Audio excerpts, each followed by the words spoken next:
자, 4차 산업혁명 기술의 이해 및 실습, 마지막 강의가 되겠네요, 이번 학기. 영상 업로드 늦어져서 미안하고요. 제가 좀 전에 모 학생이랑 이 수업을 듣는 모 학생이랑 통화를 좀 했는데 전화 통화하면서 제 변명만 막 늘어놓았네. 바빴고요. 뭐 여기저기 강의가 이번 학기에 많아서 일일이 학생들한테 응대를 못해서 미안하다. 뭐 이제 그런 얘기. 자, 원래 우리 이 강의 계획상으로는 블록체인을 두 주를 잡았었어요. 그런데 이제 이 과목을 뭐 처음 해서 서툽니다라고 하는 건 비겁한 변명인데, 스케줄이 우리가 IoT 하면서 한 주를 계획보다 오바를 했어요. 주어진 시간 안에 뭔가 그래도 매듭을 짓기가 짭짤한 생각이 들어서 애초에 계획과 달리 IoT 사물 인터넷 파트를 한 주 더 늘렸고요. 그러다 보니까 이제 블록체인 파트 두 주 잡았던 게 한 주로 이제 줄었는데, 자, 처음 계획은요, 블록체인의 개념을 이해한다. 왜 필요하며 어떻게 동작하는지 알아보자. 그 다음에 블록체인의 한계가 뭐냐, 어떻게 극복할 것이냐, 앞으로 블록체인은 우리 사회에 어떤 영향을 줄 것이냐, 이렇게 좀 그 전체를 크게 잡았는데, 우리가 이제 이거를 무슨 공학적으로 깊이 이해한다기보다도 제일 중요한 게 블록체인의 개념을 잡는 게 제일 첫 번째가 아닐까 싶고요. 또 어떻게 동작하는지를 안다라는 건 자칫 자, 펜 끊어서 얘기 이어갈게요. 어떻게 동작하는지를 이해한다라는 건 또 얘기가 복잡해질 수도 있죠. 그래서 지금 우리가 이제 이번에는 여기에 집중을 하고 이야기를 마무리해야 되지 않을까 싶습니다. 자, 슬슬 시작해 보죠. 본 내용은 어차피 우리 이거 교양 과목이잖아요. 그래서 그 교양이 된다라는 측면에서 바라보시면 될 것 같아요. 그래서 블록체인이 뭐구나, 그 정도. 자, 스마트폰이 하나 있습니다. 그러면 우리가 이제 스마트폰을 이용해서 이런저런 그 기능들을 쓰겠죠. 뭐 전화도 하고 카톡도 보내고 뭐 영화도 보고 기타 웹 브라우징도 하고 뭐 다양하게 게임도 하고. 그래서 이제 우리가 알아야 되는 이 기기를 활용하기 위해서 우리가 알아야 되는 부분이 있고요. 또 몰라도 되는 부분이 있죠. 예를 하나 들어볼까요? 우리가 전화를 한단 말이죠. 내 음성이 어떻게 소위 말하는 전파라는 매체를 통해 상대방에게 전달될까? 내가 어디에 있는지를 알고 뜨르릉 신호가 나한테 나오지? 이건 어떻게 보면 우리 일반 유저 입장에서는 몰라도 되는 부분이고요. 또 당연한 부분도 있죠. 뭐 해킹을 당하지 말아야 된다거나 뭐 당연한 기준이 있을 텐데, 이 당연한 부분, 당연히 동작해줘야 될 그런 부분도 있을 겁니다. 이런 기준을 나누는, 그러니까 이런 파트를 핸드폰을 내가 쓴다, 스마트폰을 쓴다 그러면 이런 건 알아야 되는 거 아니야? 또는 이런 건 몰라도 되지. 또 당연히 이렇게 동작돼야 돼 하는 건 이제 사람마다 기준이 좀 다를 수가 있겠습니다.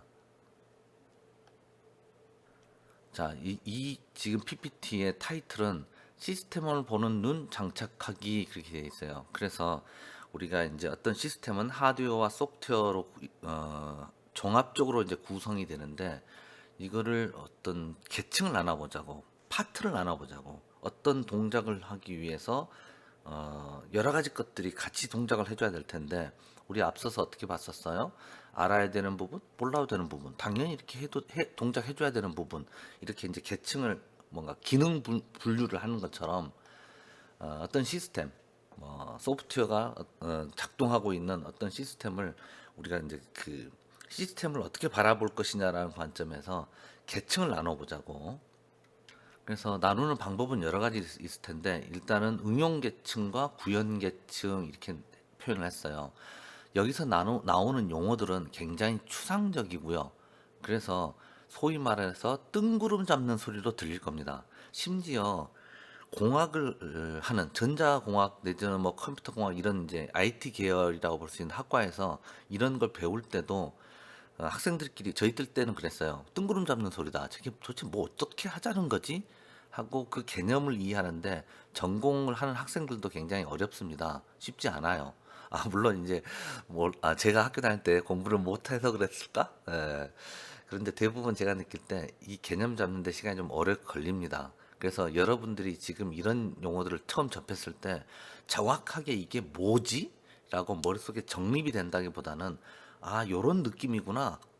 요런 느낌이구나 정도만 가지고 얘기를 따라오셔도 충분할 것 같아요. 자, 응용 계층은 뭐냐? 용어가 중요하지 않습니다. 여기서 이제 애플리케이션 레이어 그랬는데 레이어를 계층으로 번역한 거고요. 애플리케이션 그냥 앱이라고 생각하면 어떨까요? 자, 음악 청취를 하기 위한 앱이 필요할 거고 사진 촬영, 뭐 호텔 예약, 아무튼 웹 브라우징, 기타 등등 우리는 응용 계층에 있는 어떤 진짜 핸드폰이라는 시스템을 예를 들었을 때 우리가 사용하는 어떤 소프트웨어 얘네들을 응용 계층에서 동작한다 이렇게 볼 수 있겠죠.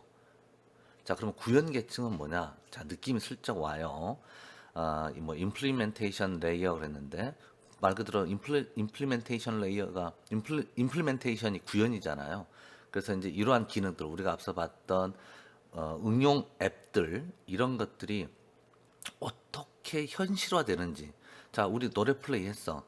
그러면 소위 말하는 MP3 파일이 어떻게 소리로 바뀌는가?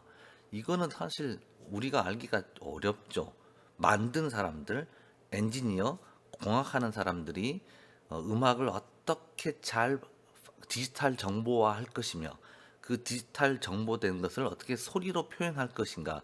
이거는 일반 유저들이 알기 어렵죠. 카메라도 마찬가지죠.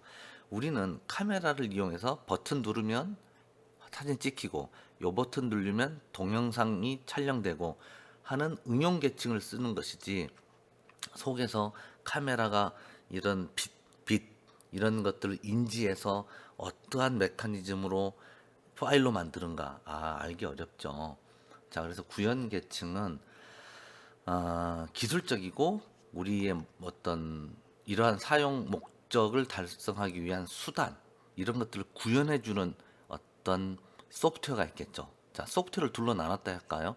물론 소프트웨어만 단독으로 돌 수 있는 건 아닌데 하드웨어 베이스로 소프트웨어가 돌 건데 우리는 하드웨어를 너무 모르니까 잘 모르니까 하드웨어는 빼고 우리가 쓰는 소프트웨어 관점에서 보면 이 응용 계층은 우리가 직접적으로 사용하는 어떤 서비스라고 볼 수 있고요. 구현 계층은 그러한 서비스들이 어떻게 잘 이루어지는가 속에서 누군가 또 일을 해줘야겠지. 네, 이렇게 소프트웨어를 두 단계로 나눌 수 있겠습니다. 자, 비슷비슷한 용어로 볼 수도 있는데요. 이번에는 기능적인 측면과 비기능적인 측면으로 나눠보죠. 자, 지금 우리 뭐 하고 있냐면요. 어떤 시스템을 바라볼 때 어, 역할 분담이라 그럴까요? 응용 계층과 구현 계층을 나눠서 한번 봤고요. 이번에는 역할 분담을 나누는데 기능적인 측면과 비기능적인 측면으로도 나눌 수 있겠다. 자, 기능적인 측면? 이거 너 핸드폰은 뭐가 돼? 나는 사진 촬영돼. 요즘 핸드폰 다 사진 촬영 되는 거지만 그 다음에 또 사진을 찍으면 우리 막 그 뭐죠? 뽀샵 옛날 말로 뽀샵이지 화면에 어떤 효과를 줘서 조금 더 그 뭔가 분위기를 바꾼다거나 그런 건 일종의 기능이죠. 그 다음에 뭐가 있을까? 이건 너무나 뻔한 얘기라 네트워크를 통한 데이터 전송, 뭐 이메일 확인한다거나 이런 기능적인 측면이죠. 이런 것들이 응용 계층이랑 좀 비슷한 느낌으로 볼 수 있겠네요. 그러면 비기능적인 측면은 뭐냐? 뭐 이런저런 게 많은데요. 사용자 인터페이스, 똑같은 사진 촬영 앱이라도 또는 사진 촬영을 해주는 기능이 있는데 사용자 그 환경이 어떠냐, 버튼이 어떠냐, 소위 말하는 인터페이스라고 표현할 수 있는데 직관적인 버튼, 이렇게 예를 들어볼까?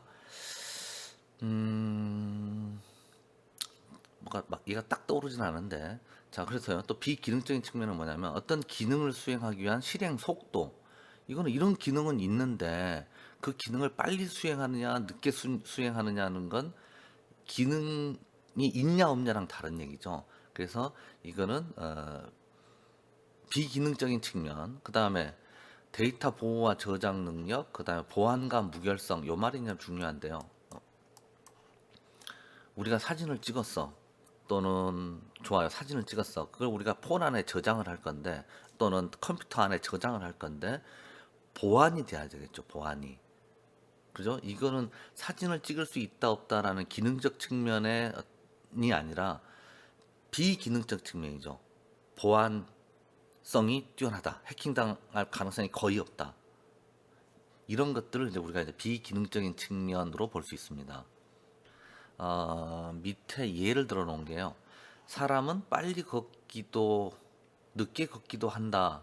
그렇죠? 사람은 기능이 있어. 어떤 걷는 기능이 있잖아. 그런데 얘가 빨리 걸을 수 이제 걷는다는 기능은 같죠. 로봇 A, 인공지능 로봇 A 모델과 인공지능 모델 B가 있는데 얘 둘 다 걷는 기능이 있어.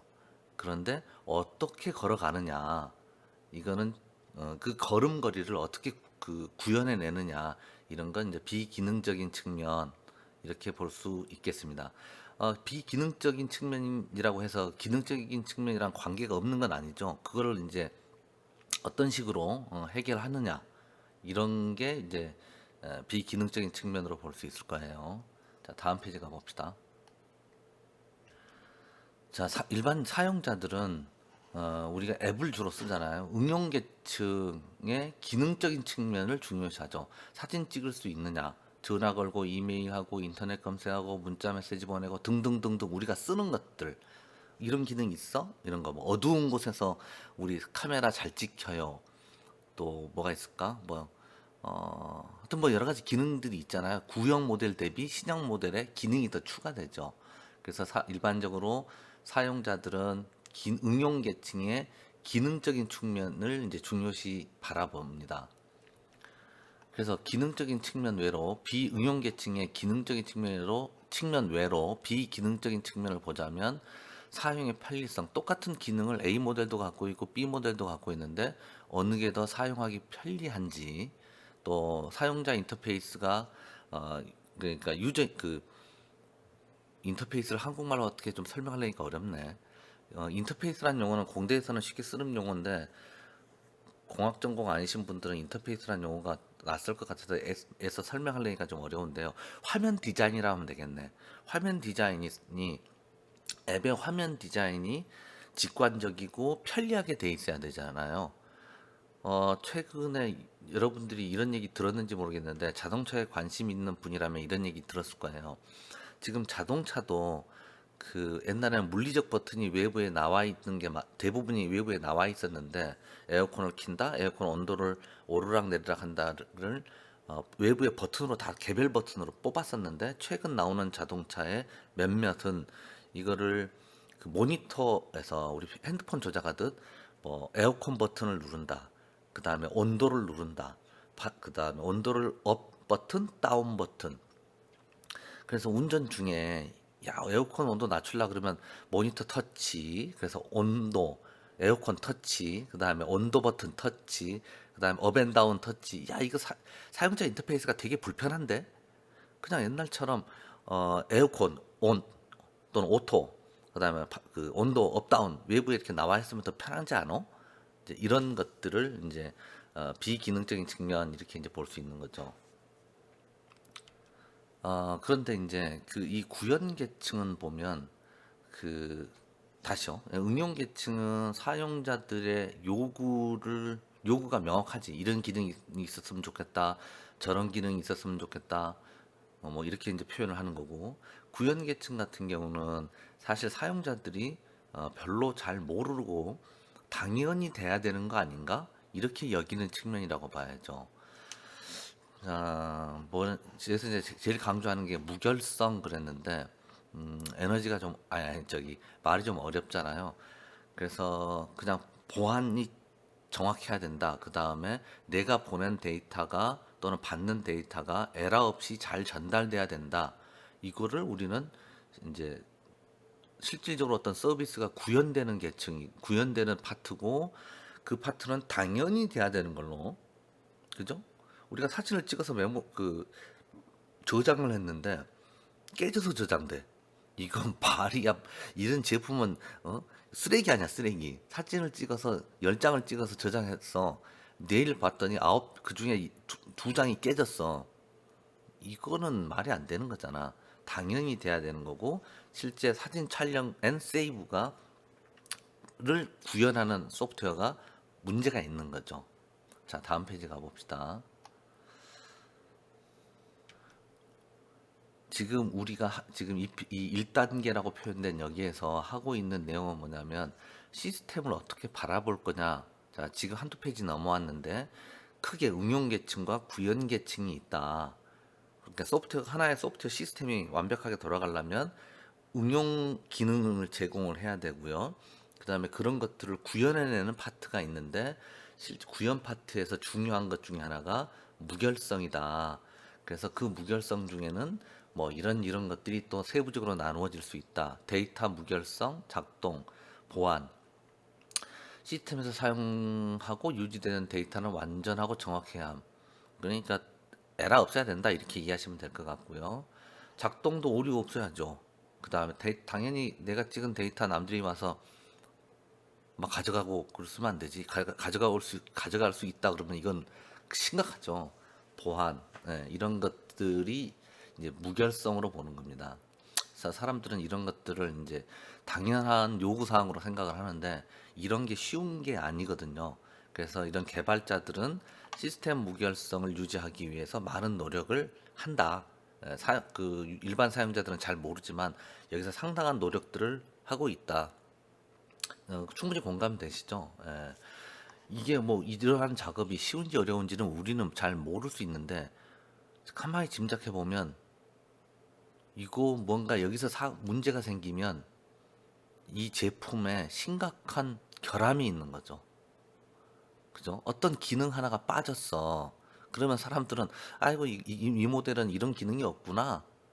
이렇게 판단하고 아쉽지만 싼 게 뭐 이렇지 뭐 저가로 난 이것만 쓸래라고 할 수 있을지 모르지만 일단 고가든 저가든 최신 모델이든 과거 모델이든 이런 기능을 합니다라고 했을 때 그 기능이 완벽하게 수행이 돼야 되는 요소는 굉장히 중요한 부분이죠.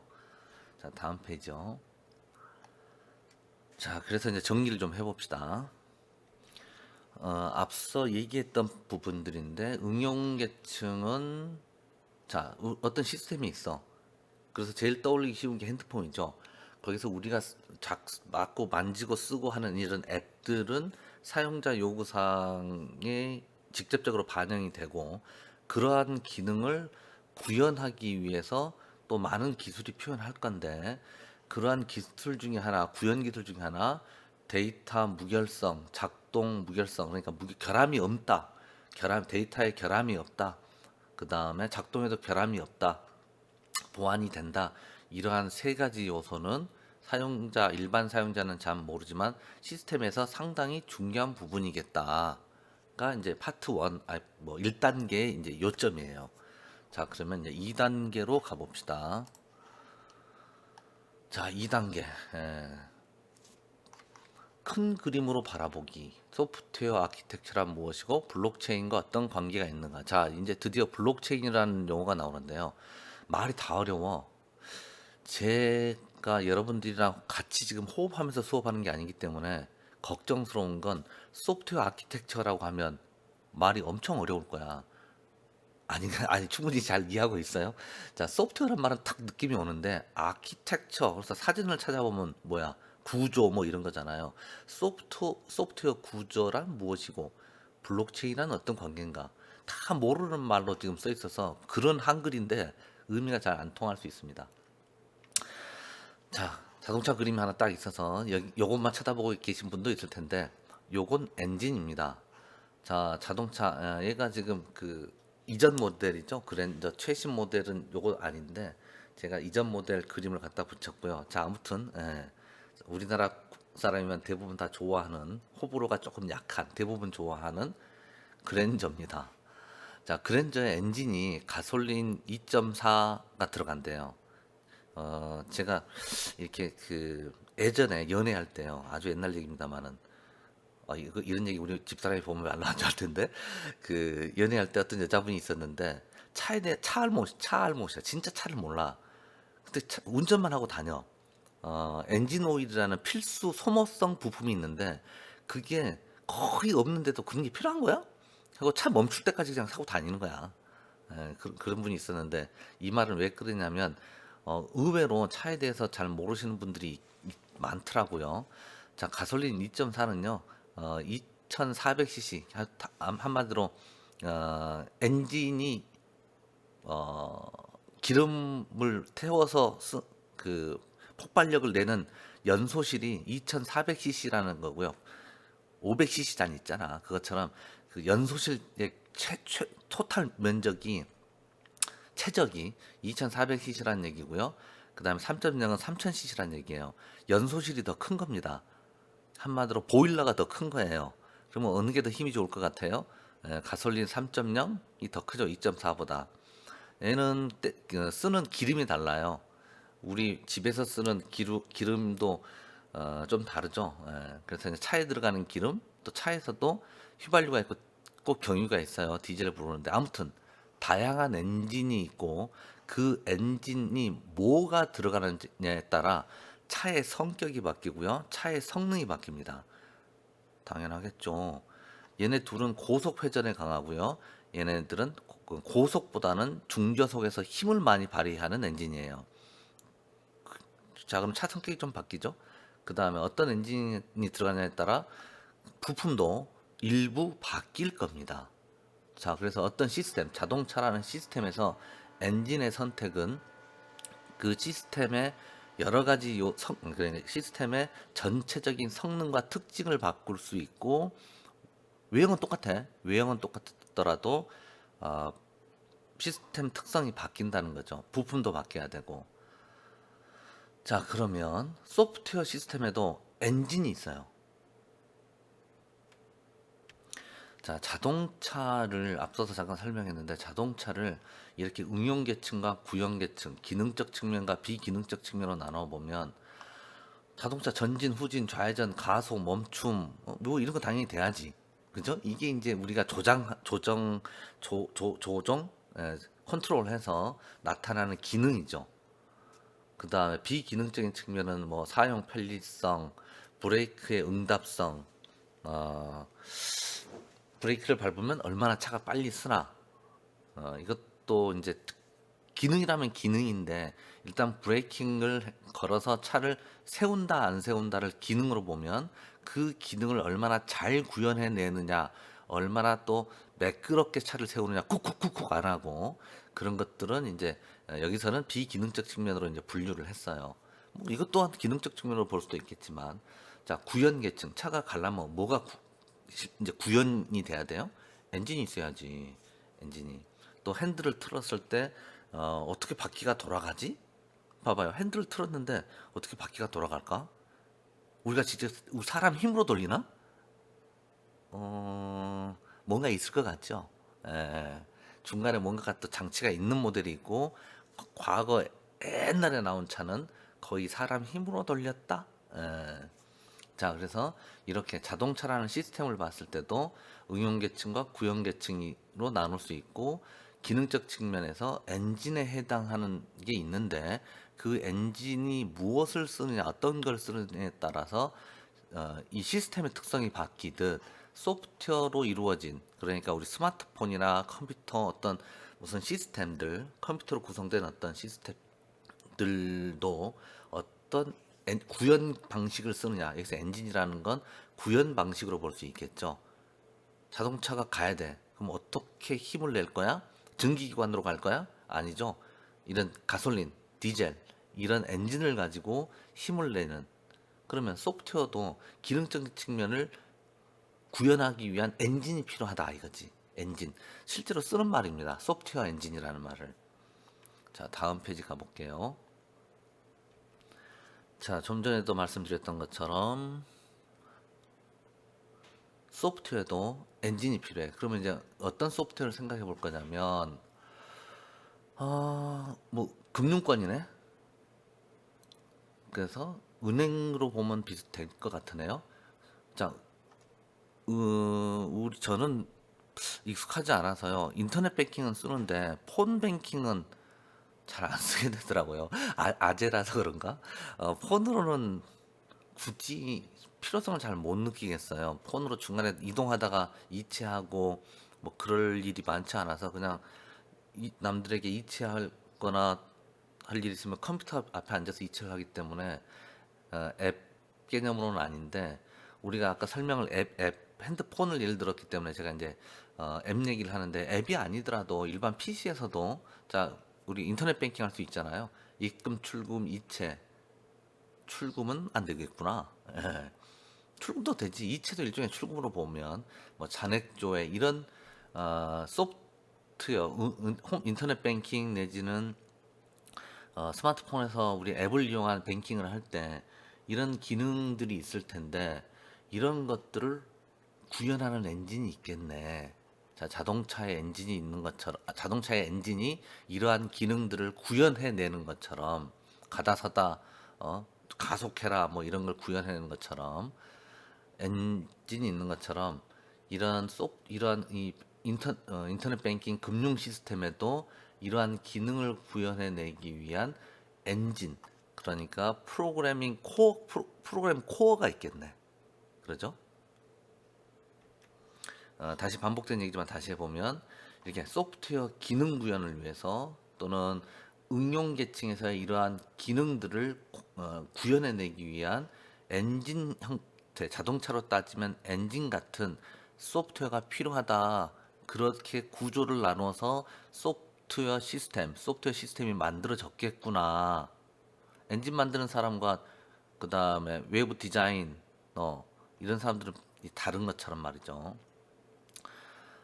자, 그래서 그러면 이제 엔진은 어떤 식이 있냐? 자, 자동차 엔진 같은 경우는 많죠, 형태가. 우리가 알고 있는 게. 자, 휘발유를 연료로 하는 엔진이 있고요. 경유를 연료로 하는 디젤 엔진이 있고요. 또 우리 알고 있는, 최근에 이제 많이 나왔죠. 전기를 에너지로 하는 전기 자동차. 또 하이브리드도 있잖아.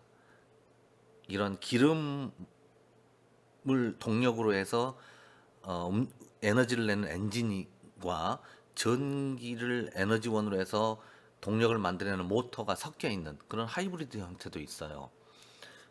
그러면 소프트웨어에서 엔진은 어떤 타입이 있냐? 그래서 이제 이것도 나누기 나름일 텐데, 여기서는 두 가지로 나눴습니다. 중앙 통제 방식의 엔진이 있고요. 그 다음에 분산 방식의 엔진이 있어요. 무슨 얘기냐면, 자, 머릿속에 엔진을 생각해봐요. 실제 자동차 엔진을. 그러면 이게 딱 맞는 예는 아니고 비유잖아요. 어, 엔진이 구성되기 위해서 여러 가지 파트들이 있을 거야. 그 파트들을 중앙에서 누군가가 통제하면서 엔진 역할을 해주는. 자, 다시 소프트웨어 상황으로 넘어가 봅시다. 백에서 그림을 한번 볼까요? 자, 이러한 것들을 처리하기 위한 그룹 소프트웨어 조각들이 있을 거야. 이 기능, 저 기능, 저 기능, 저 기능, 엔진이 여러 가지 기능이 유기적으로 작동을 해야 파워를 만들어낼 수 있는 것처럼, 각 부품이 뭔가 서로 자기 몫을 해야 어떤 동력을 만들어내겠죠. 그러면 소프트웨어도 여러 파트들이 자기 몫을 제대로 해내야 될 텐데, 그거를 이렇게 중앙에서 누군가 통제해서 하는 시스템. 자, 다시 소프트웨어로 넘어가 봅시다. 머릿속에서 상상을 해봐요. 어떤 기능을 구현하는 소프트웨어가 있는데, 그 소프트웨어에 대장이 하나 있어. 그래가지고 얘네들이 대장 통솔하에 짝짝짝짝짝짝 일을 해서 아까 봤던 금융 시스템을 돌아가게 해주는 그러한 엔진 구조, 여기서는 이제 시스템 아키텍처라고 불러요. 소프트웨어 시스템의 구조, 아키텍처가 구조잖아. 이렇게 분산 구조를 중앙 통제 구조를 갖고 있는 방식이 있을 수 있고, 분산 방식은 뭐냐면 대장이 없어. 그냥 자기네들끼리 막 뭉쳐가지고 알아서들 막 흩어져 있어. 여기서 큰 차이, 여기서는 중앙 통제가 가능한 거고, 여기서는 자기네들끼리 막 데이터 주고받으면서 전체 엔진이 해야 될, 그러니까 이 소프트웨어가 맡은 일이 있을 거 아니에요. 그 맡은 일을 분산 나누어서 해결하는 방식, 얘는 중앙 통제가 하는 방식. 그러겠죠? 예, 한 대장이 야 너는 쌀을 씻고 너는 방을 청소하고 너는 테이블을 놔 너는 장을 봐와 야 너는 저기 뭐를 해 뭐 이런 식으로 할 수 있을 거예요. 근데 이제 이게 이제 중앙 통제 방식으로 작업을 하는 거고, 분산 방식은 자기네끼리 우왕좌왕해 보이는 것처럼 보이지만 일련의 어떤 룰을 가지고 대장 없이 착착착착 돌아가는, 그래서 이제 두 가지 구조를 생각할 수 있다. 소프트웨어 엔진을 만들면서 우리가 두 가지 패턴을 생각할 수 있는데, 두 가지 구조를 생각할 수 있는데, 중앙 통제 방식과 분산 방식을 생각할 수 있다. 자, 그러면 분산 시스템의 장점 이렇게 됐네요. 서로 일장일단이 있겠죠. 예, 중앙 통제 방식과 중앙 통제 방식으로 어떤 목적하는 기능을 이루어내는 구조와 분산 방식으로 목적하는 기능을 구현해내는 방식, 둘 사이에 일장일단이 있을 텐데, 자 여기서 이제 얘기하는 걸 봅시다. 계산 능력, 컴퓨팅 파워가 연결된 컴퓨터 계산 능력이 합쳐져 마련. 그러니까 어떤 문제가 주어지면 얘 혼자 푸는 게 아니고요. 어떤 얘 혼자 어떤 해결하는 게 아니라 다 여럿이 컴퓨팅 능력을 다 합쳐서 힘을 모아서 해결을 해. 오, 그렇잖아. 한 놈이 집중적으로 하는 게 아니고 여러 놈이 야 모여가지고 막 이거 아닐까 막 토론해가면서 해결을 해. 그래서 한 대 컴퓨터보다는 낫다 이거지. 저성능이지만 여러 대의 컴퓨터로 분산 시스템을 구성하면 고성능 컴퓨터 한 대보다 더 높은 성능을 가짐. 요거는 이제 그 절대적인 표현이라기보다는요. 이 고성능 한 놈이 어마무시한 놈이라 그러면 여러 대 모여 있는 것보다 나을 수 있지. 잘 자라는 유치원생 세 명하고 저기 격투기 선수 한 명하고 싸운다고 생각해봐. 격투기 선수 한 명이 유치원생 10명하고 물론 그렇게 싸울 일은 없겠지만 말이 좀 그런 관점에서 보면 말이 안 맞는데, 이제 조금 현실적으로 좀 보면 웬만한, 그러니까 좀 쓸만한 애들 여럿이 모아 놓으면 좀 지가 컴퓨팅 파워가 좀 있다라는 한 놈보다는 나은 상황이 있을 수 있죠. 그런 측면에서 이제 계산 능력이 뛰어나다 이렇게 본 거고요. 비용 절감, 자 보면은 나중에 뭐 기회 되면 한번 읽어보시고요. 자, 여러 대의 컴퓨터로 구성하기 때문에 초기 비용은 한 대의 컴퓨터를 구성하는 경우보다 많이 발생한다. 그러겠지. 그런데 한 대의 슈퍼컴퓨터, 자 여럿이 모이는 게 나아 슈퍼컴퓨터 하나가 한 대가 나아 그러면 계산 능력이 비슷하려 그러면 1대 n이 계산 능력이 비슷하려 그러려면 1인 컴퓨터가 굉장히 고성능이어야 될 텐데, 이 고성능 슈퍼컴퓨터를 유지하고 관리하는 비용이 분산 시스템 관리 비용보다 더 많이 든다는 거죠. 자, 그다음에 뭐 안정적이다라는 말. 자, 계산 능력이 뛰어났다 됐고 비용 절감 알게 뭐야고, 중요한 거 더 안정적이다라는 거에 좀 집중해 봅시다. 자, 한 대가 컴퓨터가 고장 났어. 개별 컴퓨터 한 대가 고장 났어. 예를 들어서 얘가 딱 고장 났어. 그러면 우리가 10명이서 토론해 가면서 일을 하는데 10명이서 협업으로 일을 하는데 하나가 빠졌어. 그러면 어떻게 돼? 과거보다는 힘이 좀 딸릴지 모르지만 돌아가죠. 일을 할 수 있죠. 그런데 슈퍼컴퓨터 한 대가 내가 다 할 거야. 나 슈퍼거든. 그런데 얘가 딱 고장났어. 그럼 어떻게 돼? 시스템이 완전히 다운이죠. 그런데 얘 하나 죽었어. 고장났어. 나머지 것들이 일을 처리를 하죠. 10명이서 나눠서 하던 일을 9명이서 해. 한 명이 갑자기 병원 갔어. 그럼 9명이서 나눠서 하면 되잖아. 그러면 10명이 할 때보다는 조금 뭔가 부족할지는 모르지만, 부족할 수 있지만, 돌아가죠. 멈추지 않죠, 시스템이. 그런데 컴퓨터 힘 좋은 놈 하나 믿고, 컴퓨터 하나 딱 가지고, 너가 얼마짜린데, 임마, 너 40억짜리. 하여튼 대충 불러봤어요. 40억짜리. 그런데 얘가 무슨 무슨 어떤 일로 인해서 얘가 동작을 멈췄어. 그러면 시스템이 다운이야. 어느 게 더 안정적이에요? 요게 훨씬 더 안정적이죠. 또 자연스럽게 확장이 가능한데, 자 슈퍼컴퓨터 하나 갖고 시스템을 꾸몄어. 그럼 또 슈퍼컴퓨터를 더 성능 개선을 하려 그러면 또 슈퍼컴퓨터를 하나 더 사? 돈이 40억이 드는데 슈퍼컴퓨터는 40억 갖고 못 살 겁니다. 슈퍼컴퓨터도 슈퍼컴퓨터 나름이겠지만 자 그런데 여기서는 야 웬만한 것 저기 서버급 한 2개, 한 3개 사서 더 붙여 연결해. 그러면 적은 비용을 가지고요 얘네들의 성능을 업시킬 수 있죠. 그래서 자연스럽게 확장이 가능하다 해서 지금 제가 참고한 이 책을 쓰신 분의 그 속마음은 분산 시스템이 중앙 집중 한 놈이 뭔가를 컨트롤해서 가는, 내가 최종적으로 이 모든 움직임을 제어할 거야 하는, 얘가 탁 고장나 봐. 그죠? 그래서 어, 이게 더 분산 시스템이 더 좋다라는 얘기를 이제 강조하신 겁니다. 자, 아이고 잠깐만 저 지워야 되겠네. 그래서 이렇게 추가로 해서 붙였을 때 확장이 자연스럽게 된다. 이제 그런 얘기고요. 그다음에 단점도 있겠죠. 단점 자 뭐가 있을까? 프로그램이 복잡하다. 이것도 볼까요? 아니 하나만 딱 잔챙이들 몇 명이 붙어 있고 내가 대장이야 하면서 모든 역할을 중앙에서 컨트롤해. 그러면 중앙 하나만 집중적으로 개발하면 되는데 이거 분산돼 있잖아. 그러면 이 분산된 애들을 다 조율해야 돼. 그냥 옛날에는 대장이 짝짝짝 보고 오케이 이렇게 가는 거야. 뭐 이렇게 동작해.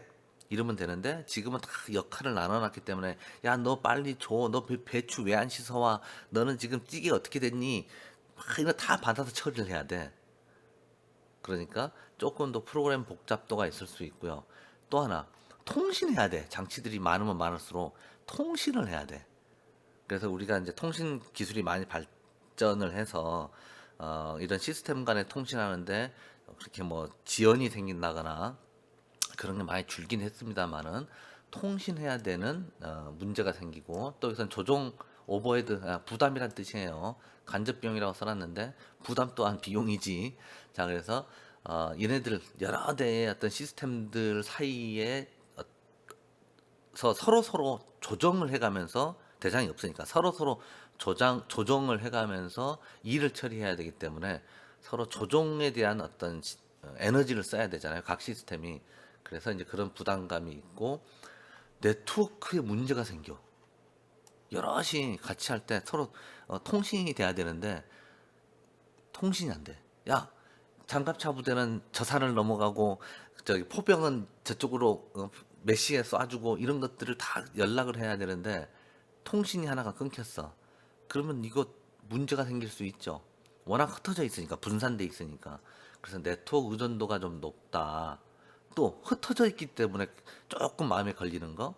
옛날에는 중앙 통제 방식일 때는 가운데 한 놈만 비밀을 딱 알고 있고 나머지는 몰라도 된다 시키는 거나 해 하고는 한 놈만 보안을 딱 때려 막으면 되는 거였는데 지금은 다 대장이 없잖아. 다 똑같아. 등급이 다 똑같아. 지위가. 그러니까 다 중요한 정보를 다 알고 있어. 서로 정보를 알아야 서로 코업을 할 테니까. 그래서 보안에 더욱 신경 써야 된다라는 여러 가지 단점도 있습니다. 분산 시스템이. 장점만 있는 게 아니라 단점도 있구나, 얘네들이. 자, 좋습니다. 자, 그러면 지금 우리가 뭔 얘기를 하고 있냐면 소프트웨어 아키텍처에 대한 얘기를 지금 하고 있고요. 구조, 분산 시스템, 중앙 지정 시스템.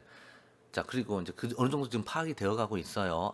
소프트웨어 아키텍처 엔진인데 엔진을 중앙 집중적으로 만들 거냐, 분산 시스템으로 만들 거냐 얘기를 하고 있고, 그러면 블록체인이랑 도대체 무슨 관계가 있는 거야? 도대체 블록체인은 뭐야? 그런 얘기가 남았죠. 자, 이번 시간에 주제가 뭐예요? 블록체인은 이런 건가 보구나. 를 이해하는 게 이번 시간에 이제 목표죠. 우리가 이제 또 요런 용어가 나오네. 피어 투 피어 시스템, P2P라고 부르는데요. 피어 투 피어를 사전에서 찾아보면, 피어를 찾아보면 상대방 아마 뭐 글이 돼 있을 텐데, 그냥 그 다대다 통신, 개인별 개인 통신. 그러한 구조의 네트워크. 말은 쉽지. 이게 머릿속에 딱 그려질지 모르겠는데. 더 가보죠. 한번 읽어봅시다. 분산 시스템의 특수한 형태. 자, 내가 있고요. 너가 있고요. 또 다른 사람이 있고요. 누가 있고요. 막 연결됐어. 막. 또 어떻게 연결됐다 그럴까? 또 한 놈 더 있어. 그러면은 막 이렇게 1대1로 막 연결된 형태. 1대1로. 전기 줄로 막 이렇게 1대1로 연결됐다는 뜻은 아니고요. 논리적으로, 그러니까 의미적으로 그렇다는 얘기야. 우리가 인터넷에 지금 연결돼 있어서 연결돼 있잖아요, 컴퓨터가. 그렇다고 모든 인터넷에 있는 모든 사람과 물리적으로는 연결돼 있지만 실제 통신으로는 연결돼 있지 않죠. 우리 여러분 살고 있는 집 옆집 아저씨랑 연결돼 있어? 전소는 연결돼 있지. 통신하고자 하면 통신은 되잖아. 그런데 의미적으로 연결돼 있는 건 아니죠. 물리적으로는 연결돼 있지만 전선은 연결돼 있잖아. 그죠? 내가 옆집 아저씨 이메일 주소 알면 옆집 아저씨한테 이메일 주소 보낼 수 있잖아. 그래서 연결은 되어 있는데 우리가 네트워크를 구성합시다. 우리끼리 네트워크를 구성합시다 했을 때는 옆집 아저씨랑은 모르는 사람하고 연결 안 되는 건데 여기서는 연결하고자 하는 사람들끼리 1대1로 연결된 구조의 네트워크를 P2P 네트워크이다. P2P 시스템이다. 이제 이렇게 보시면 될 것 같습니다. 자, 이런 이제 P2P 네트워크를 구성할 때요. 중앙에서 통제를 하는데, 자, 중앙 통제와 분산 시스템의 장점만 뭐 혼합 시스템 예를 하나 보여주고 있네요. 자, 이 동그라미가 중앙 통제 시스템이에요. 그죠? 이 동그라미가 여기 요게 중앙에 제 알이 좀 크죠? 알이랬다 참. 그 뭐죠? 지름, 지름. 초등학교를 시골에서 나와서 그래요. 자, 지름이 좀 크죠? 다른 것보다. 그래서 얘가 중앙 통제 시스템이야. 근데 얘를 이렇게 하지 말고 중앙 통제 시스템의 단점이 있을 수 있는데 그 단점을 극복하기 위해서 이 내부를 분산 시스템으로 만들어. 그래서 뭐 하나 마탱이 가도, 마탱이 가도 고급진 단어. 자, 뭐 가도 나머지 것들이 해결할 수 있는. 자, 그러면 일종의 장점이 될 수 있죠. 하나가 다 처리하던 하나의 시스템이 처리하던 걸 분산으로 중앙 통제 시스템을 만들어서 이렇게 만들면 장점이 될 수가 있죠. 자, 여기에서 처음 이제 블록체인이라는 단어가 처음 나오네요. 자, 간단하게 봅시다. 아까 우리 봤던 거니까 좀 익숙해. 글은 나중에 보고요. 자, 여기 뭐가 들어갑니까? 엔진이 들어가죠, 엔진. 소프트웨어 엔진. 자, 소프트웨어 엔진이라는 표현은 실질적으로 쓰는 용어입니다. 자동차 엔진만 엔진이라고 하지 않고요. 소프트웨어 엔진. 검색 엔진 그러잖아. 구글 검색 엔진이 좋아? 네이버 검색 엔진이 좋아? 아빠가 좋아, 엄마가 좋아? 그러니까 일장일단이 있다고 일단 저는 말씀드릴 수 있을 텐데, 쓰는 엔진이 다르죠? 검색하는 방식이 다르죠? 그래서 약간의 특성 차이가 나죠. 어떤 측면에서는 구글 엔진이 좋고요. 어떤 측면에서는 네이버 엔진이 좋아요. 어떤 때 네이버가 더 좋아요? 국내 사이트 검색할 때는 네이버가 아무래도 조금 더 강점이 있는 것 같지 않아? 자, 그것처럼 이 엔진이 해야 될 일이 이러한 기능을 지원해 줘야 되고요. 그러면서 특히 뭘 여기서 해줘야 되지? 뭘 구현해 줘야죠? 구현 계층에서 뭘 해결해 줘야 됩니까? 무결성을 해결해 줘야 되죠. 무결성이란 말이 결함이 없음을 유지해 줘야죠. 어떤 결함, 보안, 데이터의 완벽함, 아까 하나 더 있었지. 이러한 것들을 해결해 줘야 되는데 그걸 누구한테 맡길 거냐면 블록체인한테 맡길 겁니다. 블록체인은 소프트웨어네 또는 어떤 일을 해결해내는 방식이죠. 자, 여기서 개념을 한번 잡아보자고요. 자, 지금 소프트웨어 얘기를 하고 있어요. 입금, 출금, 이체 이런 기능들을 제공할 거야. 그러면 여기서 어떠한 메커니즘으로 만들어야 이런 것들이 잘 될까? 만든 소프트웨어마다 조금씩 성격이 달라. 검색 엔진이 조금씩 성격이 다른 것처럼 그러면서 우리는 무엇을 지금 강력하게 요구하냐면 무결성을 강력하게 요구합니다. 금융사기? 이런 것들, 개인 보호 정책 이런 것들이 강력하게 이루어지길 바래요. 인터넷을 처음 설계할 때, 자 옛날로 가봅시다. 인터넷 누가 만들었게요? 예, 모르죠. 저는 관심도 없습니다. 옛날에 한참 잘 나갔던 사람이 만들었겠지. 아, 농담처럼 얘기하지만 저는 진지해요. 자, 만들었겠지. 자, 언제 만들었어요? 제가 좀 전에 질문이 누가 만들었게요? 그 다음에 언제 만들었게라고 물었죠. 언제 만들었기는 옛날에 만들었죠. 자, 그럼 그 옛날 인터넷은 무슨 목적으로 만들었냐? 몇몇 믿을 만한 사람들끼리 그냥 문서 주고받으려고 만든 네트워크예요. 그러다가 사람들이 이걸 가지고 재미나는 것들을 해볼 수 있겠는데 하고 비즈니스 눈을 뜨고 뭔가 새로운 세상을 눈을 뜬 계기가 됐던 게 우리가 알고 있는 웹, 월드 와이드 웹. 그러니까 웹 브라우저에 뭐 나타나잖아. 우리가 알고 있는 그 웹 브라우징. 그러한 기술이 보급되면서 사람들은 여기서 뭔가 재미나는 것들을 해보자 하는 게 90년대야. 90년대 중반 이후라고 봐야 될 것 같은데. 그러면서 뭐가 문제가 생겼어요? 리얼타임 안 되고 실시간 데이터 전송 잘 안 되고 약간 지연 생기잖아. 실시간 안 되고 그 다음에 보안에 취약하고 그래서 우리가 인터넷을 가지고 더 많은 뭔가 멋있는 세상을 꾸며보려고 하는데 딱 발목을 잡은 게 뭐냐? 리얼타임도 그렇긴 했지만 가장 문제가 보안이라고 봐야죠. 보안. 여기서 말하는 무결성. 이걸 어떻게 해결하지?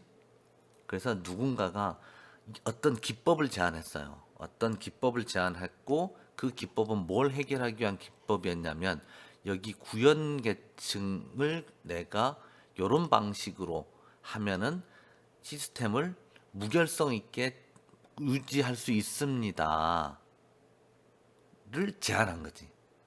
그 방식이 또는 그 방식으로 구성된 시스템을 블록체인, 그 방식을 블록체인이라고 해요.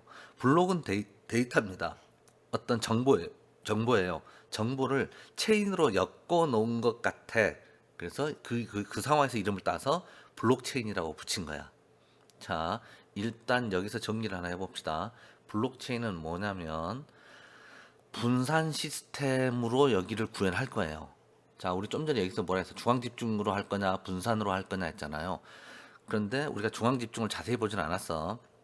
분산 시스템이 장점도 있고 단점도 있었는데 그, 이 분산 시스템의 장점을 잘 활용해서 이러한 그 계층 그러니까 구현 계층에 있는 기능, 구현 계층에서 해야 될 어떤 일들을 무결성 있게 처리해주는 방식, 그게 블록체인입니다.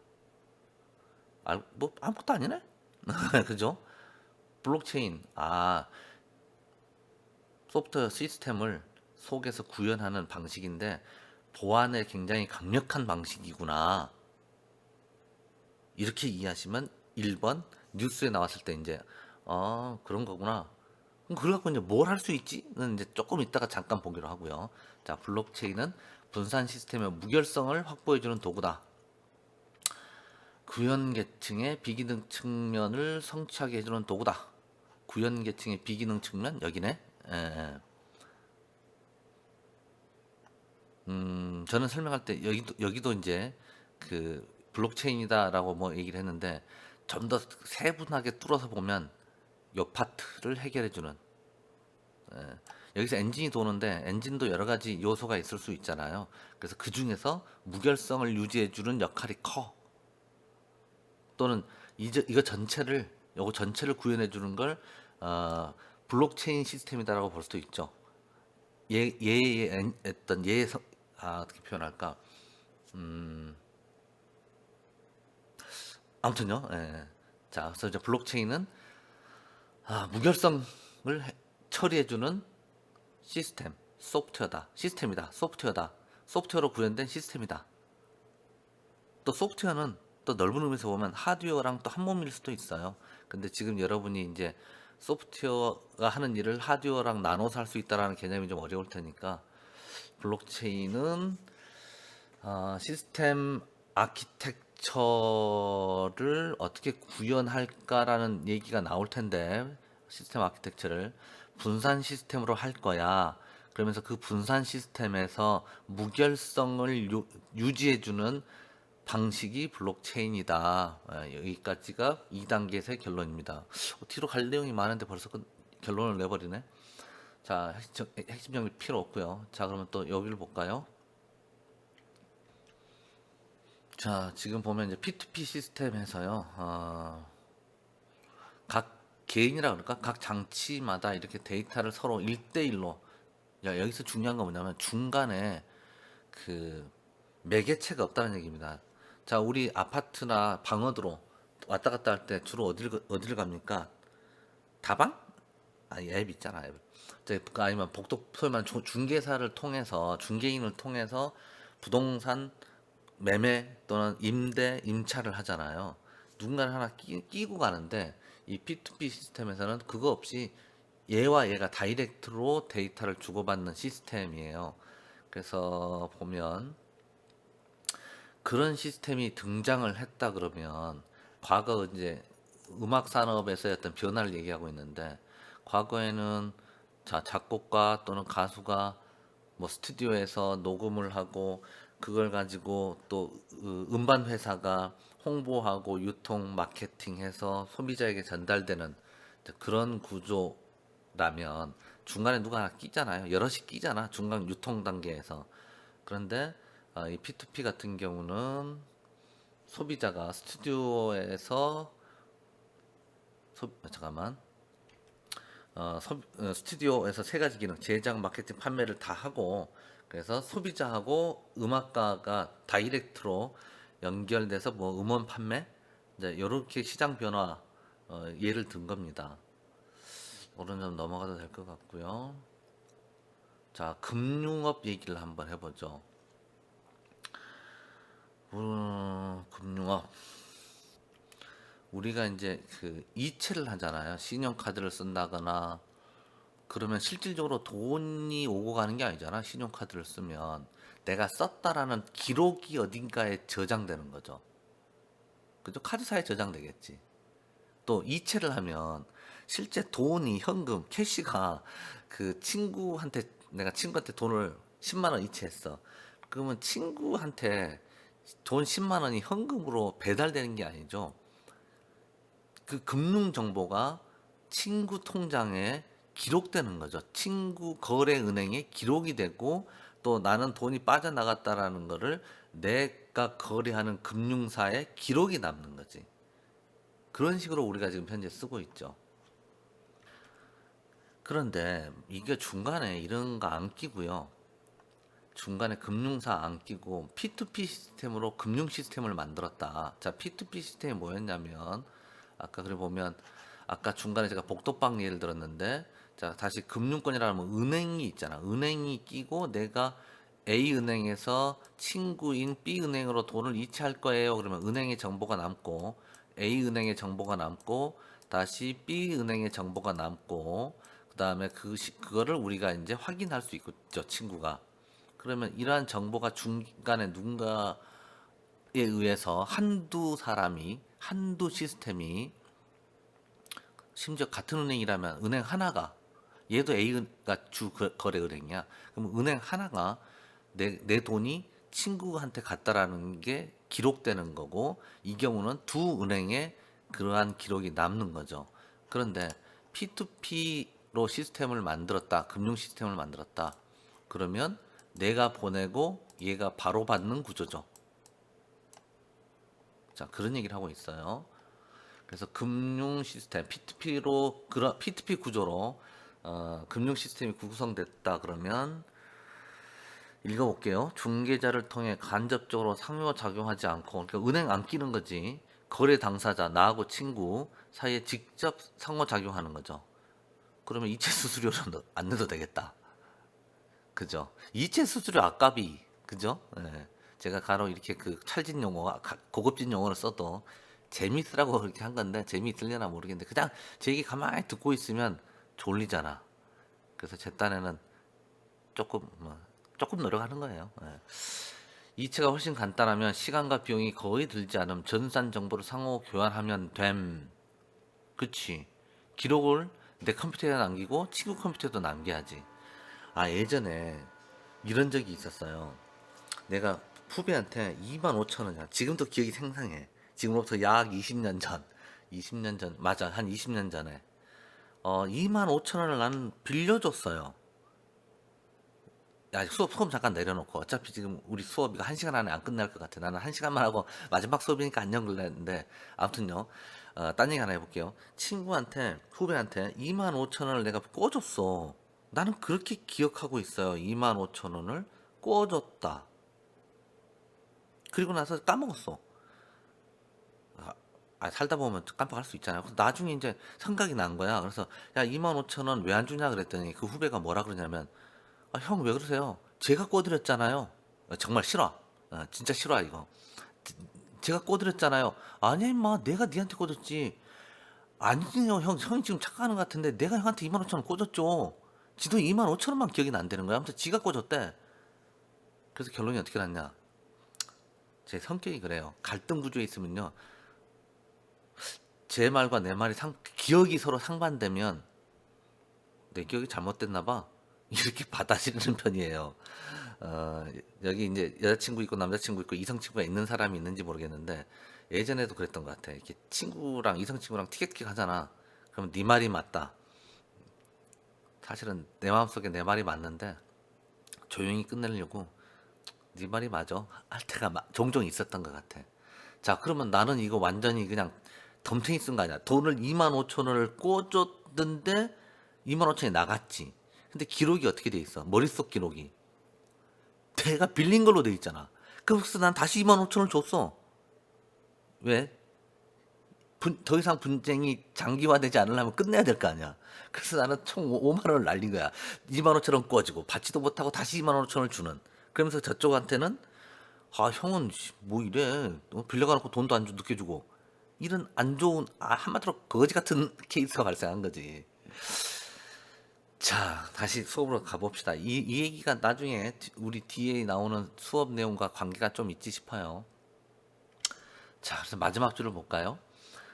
세상이 점점 더 디지털화되어 갈수록 이런 P2P 형태의 어떤 시스템, 이러한 것들을 활용한 상품들이 강조되어져 갈 것이다라고 보고 있습니다. 자, 이거는 넘어가도 될 것 같고요. 저쪽 가보죠.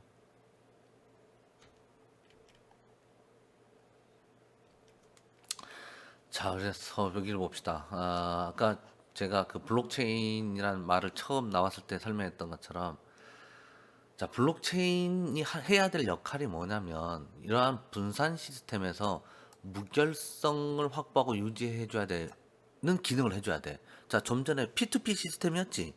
후배랑 저랑 돈 거래가 있었어. 은행이 알아? 모르잖아. 내가 친구한테 돈을 꿔주기 위해서 은행 이체를 해서 그 친구한테 줬으면 좋았는데 그냥 다이렉트로 1대1로 금융거래가 이루어진 건데 서로 기록이 다르잖아. 머릿속 기록이. 그래서 나는 돈을 잃어버렸잖아. 오히려 또 센 것까지 또 들어가고. 그러면 여기서 블록체인이 뭘 해줘야 되냐면 결함이 없는 거를 확보해 줘야지. 이 둘 사이의 거래에서 블록체인 시스템이 작동을 해서 이러한 문제를 해결을 해줘야죠. 그래서 그러한 역할을 해줘봐봐가 누가 할 거야? 블록체인이 해줄 거예요. 그래서 P2P 시스템을 통한 여러 가지 거래들이 이루어질 것으로 예상되는 가운데 이러한 문제를 해결해야 된다. 무결성을 확보해야 되는데 누가 해줄 수 있을 것인가? 블록체인이라는 알고리즘, 블록체인이라는 어떤 방식을 적용했을 때 데이터 무결성을 확보할 수 있다. 그러한 얘기입니다. 자, 여기 또 블록체인 밑에 거 하나 봅시다. 어디야? 탈중개화? 그러니까 중개인이 없다는 거지. 중개인 없이 전체 산업 생태계를 변화시킬 잠재력을 지닌, 그러니까 중개인 없이 순수 P2P 시스템이 등장했을 때 그러한 것들을 활용해서 어떤 시스템을 만들 때 무결성 확보와 유지, 무결성을 유지해주기 위한 기술, 방식, 그러한 방식이 구현된 시스템을 블록체인이라고 한다. 그렇네요. 자, 다음 페이지 가봅시다. 자, 이 페이지는 좀 전에 했던 내용을 정리한 거고요. 그래서 또 다음으로 넘어갈게요. 같은 얘기의 반복이겠습니다. 블록체인에게 떨어진 미션, 그러니까 블록체인이 해야 될 일이죠. 얘는 독립적인 컴퓨터들을 무리짓게 만들어라 했는데 이제 분산 시스템 관점에서 얘기하는 거예요. 이러한 시스템, P2P 시스템이 지속 가능성은 신뢰와 무결성에 달려 있다. 이런 P2P 시스템에서 이러한 시스템이 지속 가능하려면 서로 신뢰가 있어야지. 정보에 대한. 그 다음에 결함이 없어야죠. 그래서 이제 이러한 무결성을 위협하는 요소를 두 가지를 들었는데, 그러니까 결함이 없어야 되는데 결함이 발생할 수 있는 요인 두 가지를 들었어요. 기술적인 결함으로는요. 이 컴퓨터 기계잖아. 기계의 어떤 고장, 오작동, 또 네트워크의 어떤 뭐 문제점, 이런 것들이 이제 기술적 한계로 나타날 수 있고요. 기술적 한계라기보다는 기술적 오류가 발생할 수 있죠. 그 다음에 악의적인 피어, 이게 상대방이란 얘기야. 악의적인 사용자, 시스템을 자신의 이익을 위해 착취하려는 개인의 악의적인 원인. 그러니까 뭐냐면 아까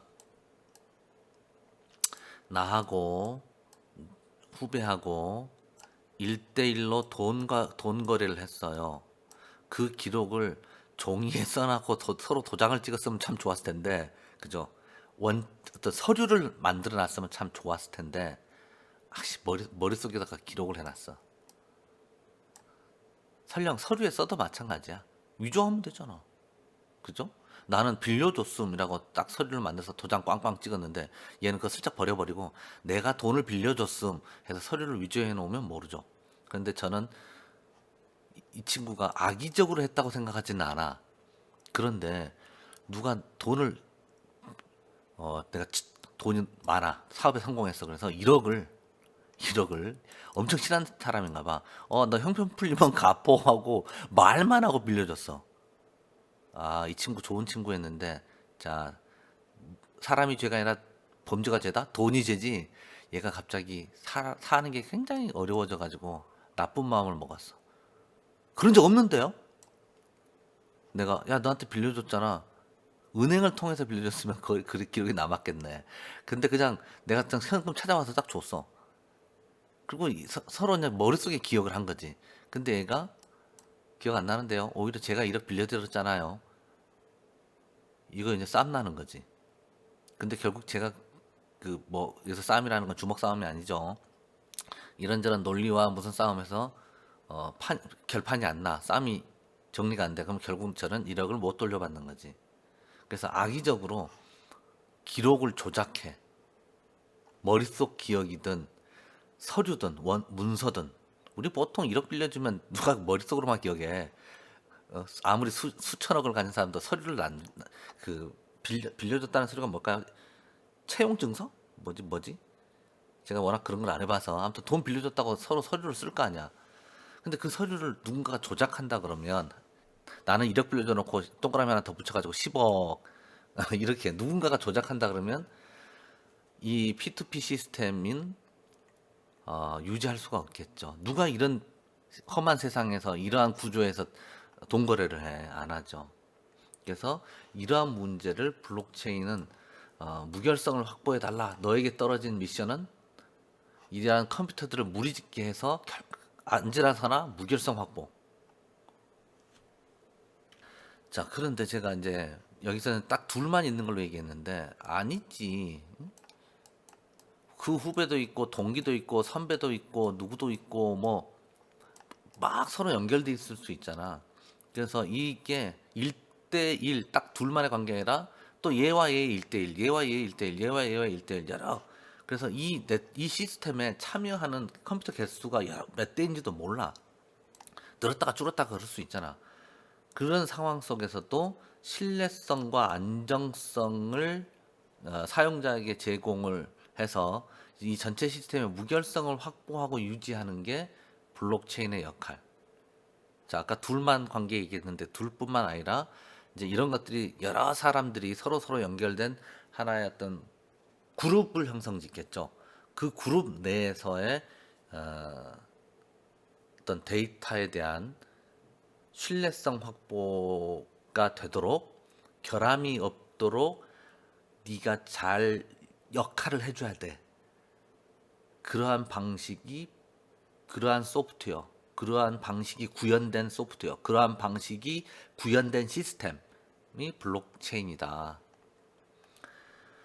자, 그래서 블록체인이 뭐냐? 앞서서 다 얘기를 한 겁니다. 블록체인은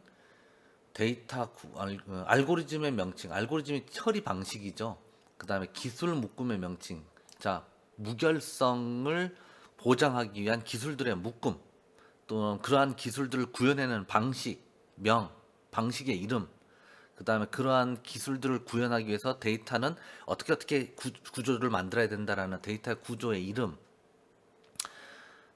그리고 이러한 기술들이 녹아 들어간 P2P 시스템을 포괄해서 그러한 네트워크를 포괄해서 블록체인, 그래서 상황에 따라 조금 더 넓은 의미로도 쓰이고 좀 좁은 의미로도 쓰이고, 그래서 블록체인은 뭐냐? 네트워크에서의 어떤 무결성 확보해주는 알고리즘이며 기술이며 그러한 것들이 구현된 시스템이다. 자, 이건 데이터 구조의 명칭, 알고리즘의 이건 조금 이제 부연 설명을 하는 거네요. 블록체인이 뭐냐? 그래서 우리가 이제 오늘 얘기하고자 하는 건 블록체인은 이런 거다는 얘기를 하기로 했죠. 그래서 블록체인은 데이터 구조의 명칭이다 그렇게 돼 있는데, 또 조금 볼까요? 자, 그래서 데이터 구조라는 게 갑자기 왜 나온다고 생각하냐면, 아까 문서란 용어를 썼잖아. 제가 서로 돈 빌려줬으면 어떤 서류에 남길 거 아니야. 차용증을 쓸 거 아니야. 그런 것들이 데이터죠. 기록된 데이터죠. 종이에 기록된 데이터죠. 그러한 데이터를 여기서는 블록, 그러니까 어떤 어, 저장 단위를 한 블록 한 블록 한 블록 이렇게 표현할 수 있는데, 그 블록을 데이터예요. 그래서 이러한 데이터들을 서로 쫙 체인으로 엮어놨대. 체인으로 뭔가 단단하게 빠져나가지 않도록 잘 보관한다는 느낌이 있죠. 그래서 그러한 이름에서 따서 블록체인이라는 이 기술을 블록체인이라고 이름을 붙인 겁니다. 그래서 데이터들을 체인으로 서로 연결하려 그러면 우리 상상이 조금 어려울 수 있는데, 서로 연결고리 같은 것도 있어야 될 거고, 함부로 손상되지 못하도록 뭔가가 처리가 돼 있어야 되지. 아무나 읽고 쓰고 할 수 없어야죠. 자, 그 다음에 이제 그런 것들을 관리하는 기술적인 요소들이 필요할 거고요. 그래서 블록체인을 계속 또 정리하고 이런 거다. 그래서 정의로서 완벽하지는 못하지만 이렇게 얘기할 수 있다. 블록체인이란 무결성을 확보하고 유지하기 위해서 네트워크에서 확보하고 유지하기 위해서 연결된 블록 데이터예요. 연결된 블록들의 정보를 암호화하고 보안 기술을 이용해서 협상 알고리즘, 이건 조금 우리 잘 모르는 부분인데, 협상하는 방식으로 구성된 소프트웨어를 활용하는 분산 시스템을 의미한다. 말이 어려워. 에, 다른 말로 볼까요? 무결성 확보하고 유지하기 위해서. 자, 이 말이 제일 먼저 나오네. 결함이 없어야 돼. 정보 내용을 암호화 해야겠죠. 보안 때문에. 보안을 강화하는 알고리즘으로 구현된 소프트웨어를 사용하는 P2P 시스템이다. 무결성 확보, 결함이 없도록 하기 위해서요. 암호화하고 보안 알고리즘을 이용해서 구현된 순수 분산 P2P 시스템이다. 자, 순수 분산 이 말도 어렵잖아요. 그냥 컴퓨터 시스템이다. 그래서 네트워크 연결됐다. 뭐 네트워크 연결됐다 안 됐다가 중요한 게 아니라 위에 두 줄, 무결성 확보를 유지하기 위해서 암호화 기법도 쓰고 보안 기술도 강화하고 그렇게 시스템을 구현하는 기술이 블록체인이다. 이렇게 보시면 될 것 같습니다. 제가 비트코인? 자, 우리 블록체인 그러면 비트코인 얘기를 항상 맞물려 가는 것 같은데요. 자, 아까도 비트코인이 뭡니까? 가상화폐죠. 실제로 종이가 존재하는 화폐가 아니지. 아예 얘는 태어날 때부터 가상으로 공간에서 숫자, 기록에 의해서 전달되는 화폐잖아요. 이것들을 내가 상대방한테 보냈어. 그런데 아까도 얘기했던 것처럼 상대방이 악의적으로 조작을 해. 그러면 이거 난리가 날 거 아니야. 이 금융 거래.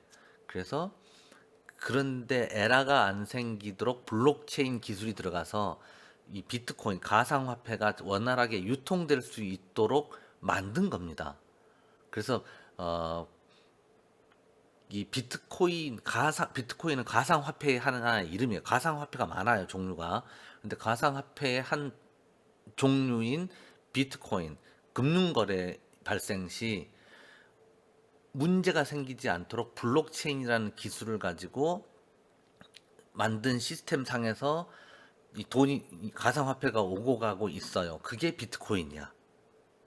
그래서 이제 비트코인이 꼴 블록체인은 아니고 비트코인이라는 어떻게 보면 응용 레이어라 그럴까? 애플리케이션 레이어라 그럴까? 그쪽에 있는 서비스를 금융 서비스를 보안 기술 무결성이 필요하잖아. 블록체인이 들어가서 안정적으로 그런 금융 거래가 이루어질 수 있도록 시스템을 만든 겁니다. 이제 그런 건데 그러니까 이 가상화폐를 쓸 수 있도록 시스템을 만들기 위해서 밑에서 돌고 있는 기술, 블록체인 기술이죠. 블록체인이 뭐 하는 거야? 무결성 확보, 보안 등등등등. 그 다음에 기록 오류 이런 것들을 막는 거죠. 어떻게 막지? 그건 이제 좀 이따가 고민해 보기로 하고 그러죠. 자, 이제 여기서 좀 궁금한 건 그래 블록체인이 뭐 하는 건지는 명확하지는 않더라도 대충 머릿속에 그려졌어요. 그러면 어떻게 그렇게 한다는 말입니까? 뭐 기존에도 은행에서 잘 기록하고 뭐 있었잖아요. 예, 은행을 통해서도 잘 그런 금융 거래가 잘 관리되어 왔던 것 같은데 사실 잘 관리되긴 했는데 간혹 무슨 사고 났다는 얘기 슬쩍슬쩍 듣지 않았어요? 무슨 은행 해킹됐다 뭐 이런 거. 음, 이건 소설인데요. 자, 어떤 사람이 은행을 해킹했어요. 여러분 통장에 얼마 있어요, 돈? 좀 많이 있어요? 그 사람이 여러분 통장에 있는 돈 빼가고 싶을까? 아니죠. 큰 돈 건드리고 싶겠지. 들어와서 여러분 통장에 있는 거 눈치 못 채게 한 200원씩만 빼가야지. 전 국민들 통장으로부터 200원씩만 빼가야지. 이건 전 국민을 건드리니까 모를 리가 없지. 자, 아무튼 그래서 이제 은행권에서는 제가 그쪽 잘 모릅니다만은 2중 3중으로 백업을 할 겁니다. 그러니까 데이터를 어, 하나만 두고 있는 게 아니라 얘가 만약에 해킹에 의해서 손상이 생기면 똑같은 게 또 있지롱. 그것마저 손상되면 하하 그럴 줄 알고 내가 또 있지롱 해서 여러 겹으로 만들어 똑같은 카피본을 만들어 놔 계속. 그래서 얘가 뭔가 오동작이 딱 발생되면 이제 뭔가 수습을 해야겠지. 예. 뭐 수습하는 또 알고리즘이 뭐 있겠죠 방식이. 자, 지금 이제 우리가 어디냐면 블록체인은 뭔가요? 그래서 블록체인은 이런 겁니다라고 몇 가지 살펴봤고, 그러면 블록체인 하면 비트코인이라는 얘기가 많이 나오던데 블록체인과 어떤 관계가 있느냐를 이제 살펴봤습니다. 자, 6단계 가보죠. 자, 소유권 본질 이해하기 이렇게 달아놨네. 자, 이 6단계로 이제 제가 이번 강의를 마무리 지려고 하는데 여기서 이제 결론 아닌 결론이 나와요. 자, 첫 번째는 지금까지는 뭐냐? 비트코인은 이런 것이다. 그럼 어떻게 비트코인이 작동하느냐? 작동 원리가 뭐냐? 개념이 뭐냐? 이제 이렇게 봅시다. 제가 인터넷에서 그냥 바나나가 있는 과일 가게를 좀 사진을 검색에다가 해서 대충 하나 갖다 붙인 건데 여기는 우리나라 배경이 아니네요. 예. 그죠? 나는 제일 처음에 어느 백화점인가 그렇게 생각했는데 여기 써놓은 게 뭐야? 근데 요 아저씨들 이 아저씨가 외국 아저씨 같은데? 자, 뭐냐? 제가요 배고파서 간식으로 먹을 배고플 것 같아서 오후에 간식으로 바나나 2개를 집에서 가져와서 그 제 가방에 넣었어요. 그러다가 이제 뭔 일이 있어서 또 이 과일 가게 앞에 왔어. 그리고 나서 둘러보면서 좀 입이 궁금해서 바나나를 하나 끄집어내서 우걱우걱 먹고 있었습니다. 그런데 이 아저씨가 뒤를 휙 돌아다보더니 내 바나나를 쳐다보고 옆 바나나를 쳐다보고 내 바나나를 쳐다보고 이 바나나를 쳐다봐. 그러더니 갑자기 얼굴색이 바뀌면서 왜 돈도 계산 안 하고 바나나를 끊어 먹었냐? 이런 아니에요 아저씨. 제가 집에서 가져온 건데요. 근데 공교롭게도 그 바나나 여기 무슨 스티커 같은 거 붙어 있잖아. 그 스티커랑 여기 붙어 있는 스티커랑 똑같아. 근데 아저씨가 틀림없이 그래. 헉, 이거 내 거라는 거 어떻게 증명하지? 어떡하죠? 아저씨는 철석같이 여기 있는 거 살짝 저쪽 보이는 사이 떼먹었다고 지금 주장하는데? 나 억울하네. 이거 집에 있는 거 갖고 온 건데. 이거 내 거라고 어떻게 증명할까요? 자, 가봅시다. 자, 글쎄 사람마다 그 상황에서는 어떻게 행동할지 모르지만 일단은 어, 그냥 우기겠죠. 아닙니다. 우긴 게 아니지. 주장하지. 아닙니다. 이거 제가 집에서 갖고 온 제 거예요라고 그냥 얘기를 할 거예요. 그러다가 막 일행이 있었다면 일행한테 얘기를 하겠지. 자, 친구야. 이거 아저씨한테 얘기 좀 해봐. 이거 우리가 집에서 가져온 거 내가 금방 가방에서 꺼낸 거잖아. 저기서 그 여기서 따온 게 아니고 여기서 주워온 게 아니고 내 가방에서 꺼낸 거잖아. 너 봤잖아.라고 목격자를 대겠죠. 그러지 않을까? 그러면 같이 갔던 일행이 없으면 어떡하지? 옆에 있는 아주머니 보고 아주머니 옆에 제 옆에 계속 계셨잖아요. 제가 저기서 가져왔나요? 제 가방에서 끄집어냈잖아요. 뭐 이렇게 얘기를 하기 시작할 겁니다. 자, 그런데 아주머니가 참 다행스럽게도 봤대. 아, 이거 학생 저기 훤칠하게 생겨서 내가 슬쩍 자꾸 눈이 갔는데, 이런 말 안 하겠구나. 저기 당신 가방에서 끄집어내는 걸 봤어라고 주인 아저씨한테 얘기를 해. 근데 아저씨가 굉장히 지금 흥분돼 있어. 그러면서 아줌마도 못 믿겠다고. 아줌마랑 뭐 이 사람 친척인지 같이 온 사람인지 그 사람 말을 어떻게 믿냐고. 그럴 땐 어떻게 해야 됩니까? 사실을 증명해줄 다수의 목격자 많을수록 진실의 가능성이 높다고 봐야지. 그죠? 만약에 내가 금은방이라 그럴까? 금은방? 금방에 갔어. 금방. 이게 다 금덩어리야. 근데 내가 사실은 이런 말이 안 되나? 내 반지가 하나 있었어. 근데 아저씨가 이것이 여기서 빼간 거 아니야? 그랬을 때 아닌데 원래 제 건데요. 라고 할 때 옆에 있는 한 사람이 얘 제 건 맞아요 하는 거와 그 옆에 있던 모르는 나랑 관계없는 이권이 없는 어떤 사람들이 얘 거 맞아요. 처음부터 얘는 그 반지를 끼고 있었어요. 저는 무심코 못 봤는데요. 저도 몰라요. 저도 저 사람이 끼고 있는지 안 끼고 있는지 몰라요. 그런데 옆에 있던 5명의 사람이 저 사람 처음부터 반지 이게 들어올 때부터 끼고 있었다. 나랑 무관한 사람들이 그렇게 증명을 해주기 시작하면 이 사람은 그런 건가? 제가 잘못 봤나? 이렇게 가지 않을까? 나랑 무관한 다수의 목격자가 있다면. 근데 이 사람은 이렇게 얘기하겠지. 너가 내 사람 그 저기 뭐냐 그 뭐지? 매수? 다 짠 거 아니야? 5명 다 짠 거 아니야? 그런데 내가 목격자를 더 내. 10,000명을 대. 너무 심한가? 목격자 10,000명을 들이대. 10,000명이 다 그 반지는 얘 겁니다. 성필이 겁니다. 자, 한두 명은 매수할 수 있어요. 근데 내가 반지 하나 슬쩍 하려고 10,000명을 매수할 수 있다? 10,000명이 좀 적은가요? 10만 명 할까? 10만 명을 매수를 해? 서울 시민을 다 매수해.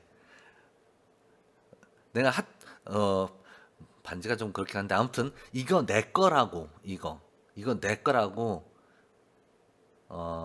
를 나랑 특별한 그 무슨 사적 관계가 없는 사람 10만 명의 목격자를 증언해 줄 수 있는 사람을 내가 들이대면 이 자기의 기록이 오류구나라고 봐야겠죠.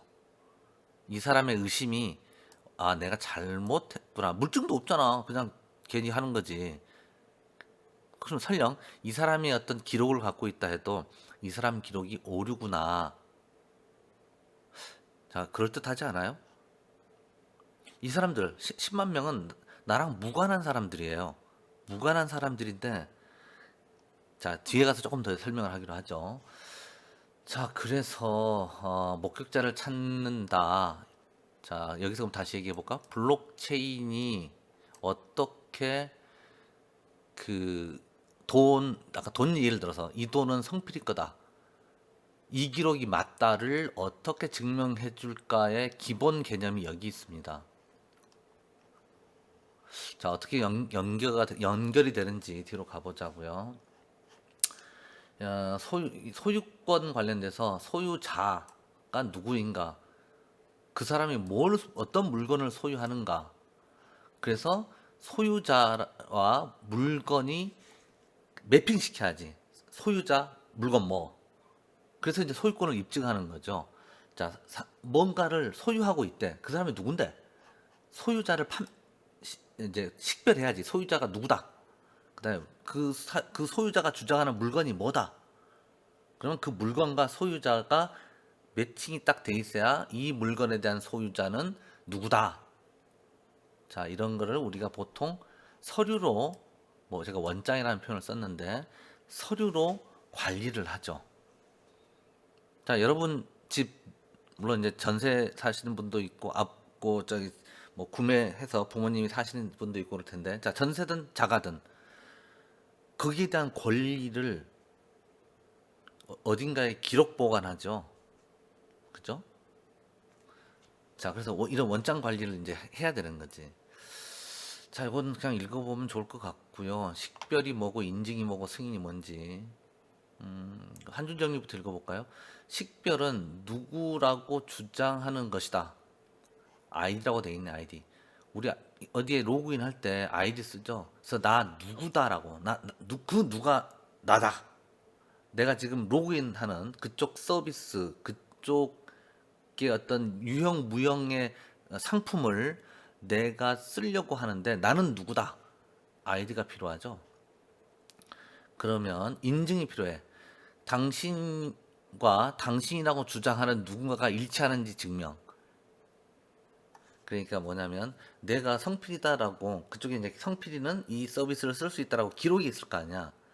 그러면 내가 아이디를 줘서 나는 성필이다라는 거를 증명을 해야지. 식별돼야죠. 그런 다음에 그, 그 식별되는 사람이 일치하는지, 정말 맞는지를 인증하고요. 그래서 인증이 끝나면 이제 서비스 쓰세요 하고 승인을 해주는 거죠. 그래서 뭐 이런 이제 뭐 보안 단계가 있다는 얘기고요. 뭐야 이거 똑같 뭐 PPT가 이상하네. 네, PPT가 똑같아. 자, 다음 가봅시다. 어,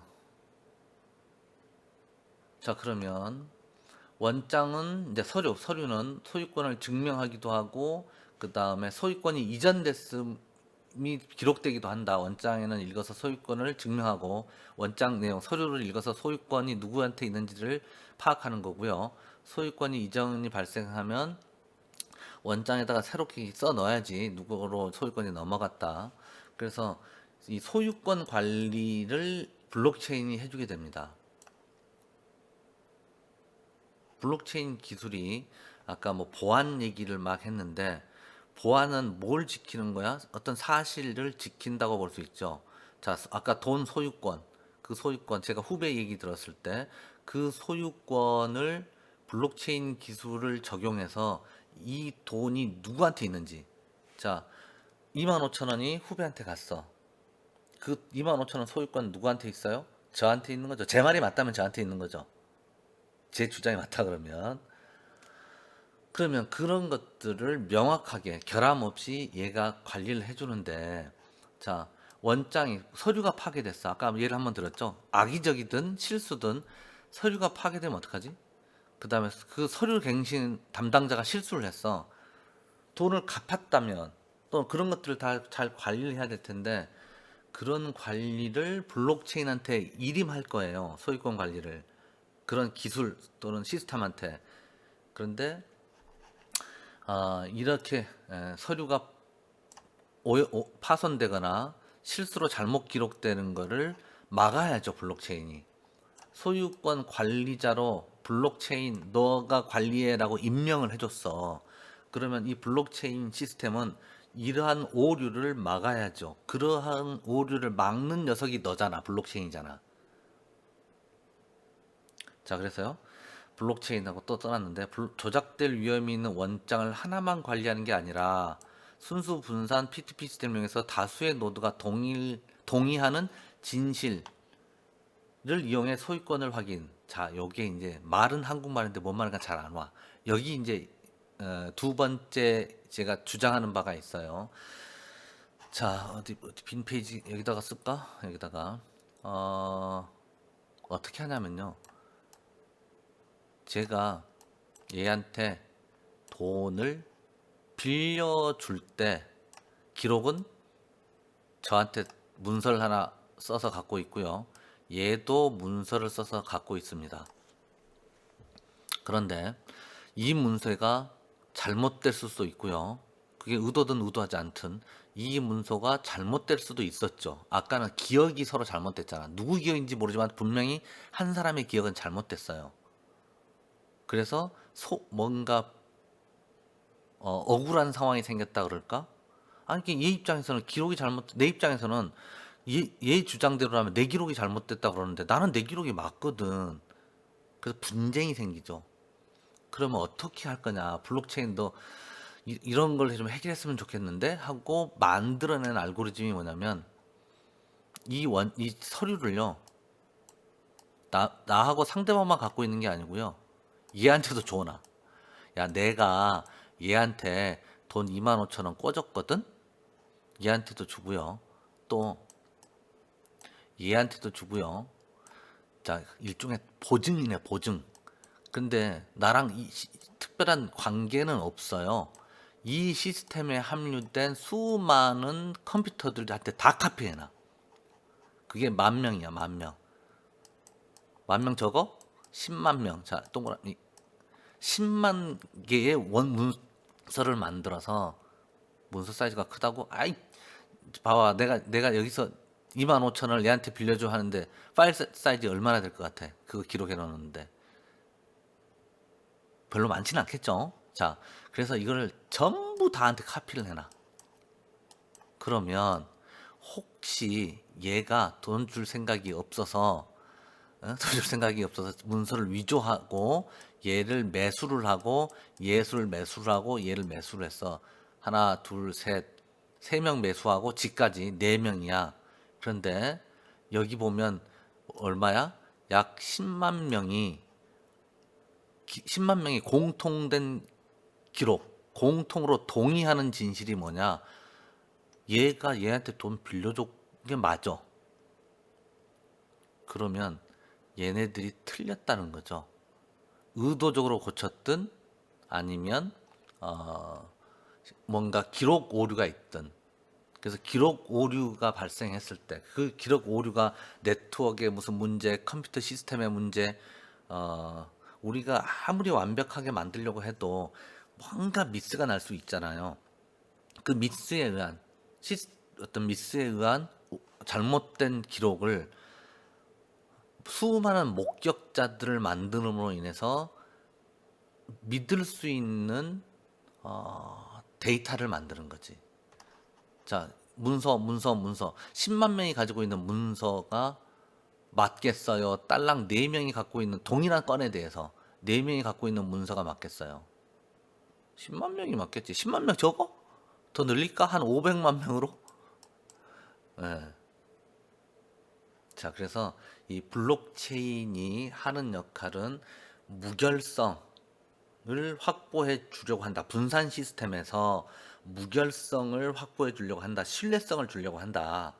그러면 어 그러한 역할을 해 주는 게 이제 블록체인 기술인데, 그러면 기본적으로 어떤 아이디어냐 카피해 놓는 거야.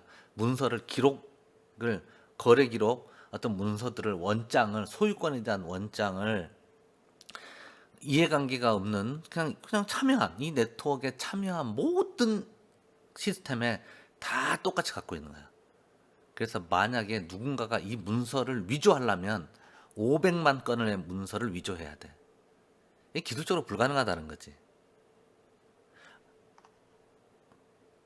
그래서 보안을 데이터 무결성을 확보한다. 그래서 이러한 그 믿을 수 있는 네트워크를 기반으로 우리가 아까 비트코인 나왔죠? 이러한 걸 기반으로 응용해 해서 우리가 널리 알려진 게 가상화폐죠. 이러한 기술을 이용해서 또 여러 가지 것들을 할 수 있겠죠. 아까도 예를 많이 들지는 않았지만 우리가 딱 한 가지 예를 들었던 가상화폐, 이러한 기술을 기반으로 믿을 수 있는 거래, 그 다음에 사고 나지 않음, 뭐 데이터가 손상되지 않음, 이런 걸 기반으로 가상화폐를 유통할 수 있는 거지. 뭐 우리가 뭐냐 따로 현찰을 쥐고 있는 것도 아니고 숫자로 내가 너한테 돈 1,000만 원을 보냈음, 내가 너한테로부터 200원 뭐 200만 원을 받았음, 이런 것들이 그냥 전산상의 기록만 남을 텐데 중앙 통제에 의해서 한 곳에서 그걸 기록하고 있는데 그 한 곳이 망가졌어. 악의적으로 해킹당했어. 그러면 이건 이런 보통 참사가 아니지. 이 시스템은 운영 유지가 불가능해지죠. 이렇게 위험한 시스템에 누가 금융거래를 하겠어. 그런데 이렇게 어, 아이디어는 이렇게 분산 원장을 만들자라는 아이디어가 기본이고, 이외에 이제 여러 가지 기술들이 들어가겠죠. 그래서 보안, 신뢰성 이런 것들을 확실히 잡아줄 테니 안전하게 서비스를 만들어내라. 그래서 우리는 이러한 기술을 가지고 향후 재미난 것들을 만들어 보려고 한다. 그래서 이제 재미난 게 뭐가 있을까 하는 건 일단 여기까지만 우리 수업하기로 해요. 예, 지금 1시간 25분, 24분쯤 되고 있는데 마지막 수업인데 제가 말을 너무 길게 한 것도 같아. 일단 늦게 영상 올려서 미안하고요. 우리가 정말 한 번도 얼굴 한 번 못 보고 이렇게 이제 끝나고, 또 다음 학기 또 웃자스까? 어, 여러분들 느낌은 어때요? 다음 학기에 이렇게 계속 재택 수업으로 갈까? 아니면 학교에서 모일 수 있을까? 제가 아는 몇몇 교수님들한테 이렇게 질문 내지는 의견을 여쭤봤더니 시원하게 뭐 이럴 것 같지 않아? 라고 대답하시지는 않았는데 모르시겠죠, 그분들도. 근데 그렇 우리 강의장에서 만날 수 있어라고 확신이 들지는 않죠. 자, 아무튼 이번 학기 수고 많이 하셨고요.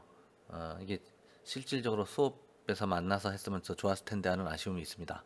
자, 다음 학기에 혹시 또 다른 과목에서 인연이 돼서 또 뵙게 되면 그때 또 재밌게 또 해보죠. 자, 한 학기 수고 많이 하셨습니다. 예, 고맙습니다.